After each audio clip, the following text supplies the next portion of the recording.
తెలంగాణలో గ్రామ పంచాయతీ ఎన్నికల పోరుకు నేటితో తెరపడనుంది. ఇప్పటికే 2 విడతల ఎన్నికలు ముగిశాయి. ఇవాళ 3వ దశ ఎన్నికల పోలింగ్ జరుగుతుంది. ఉదయం 7 గంటలకు ప్రారంభమైన పోలింగ్ మధ్యాహ్నం 1 గంట వరకు కొనసాగుతుంది. ఓటర్లు పోలింగ్ కేంద్రాలకు వచ్చి తమ ఓటు హక్కును వినియోగించుకుంటున్నారు. అనంతరం 2 గంటల నుంచి ఓట్ల లెక్కింపు ప్రారంభించి ఫలితాలను వెల్లడిస్తారు.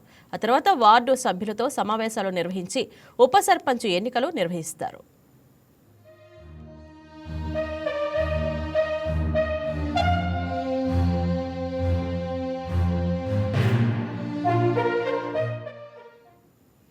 ఇప్పటికే పోలింగ్ కేంద్రాల్లో ముమ్మర ఏర్పాట్లు చేశారు.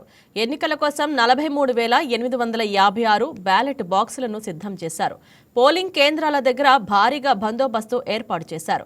మొత్తం 26,18,61 మంది పురుషులు, 27,04,394 మంది స్త్రీలు, 140 మంది ఇతరులతో కలిపి మొత్తం 53,0395 మంది 36,452 పోలింగ్ కేంద్రాల్లో ఓటు హక్కు వినియోగించుకుంటున్నారు.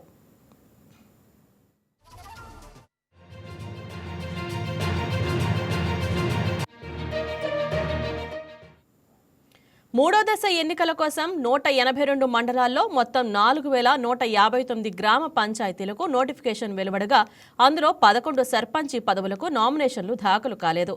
394 పదవులు ఏకగ్రీవమయ్యాయి. 2 గ్రామ పంచాయతీల్లో ఎన్నికలపై న్యాయస్థానం స్టే విధించింది.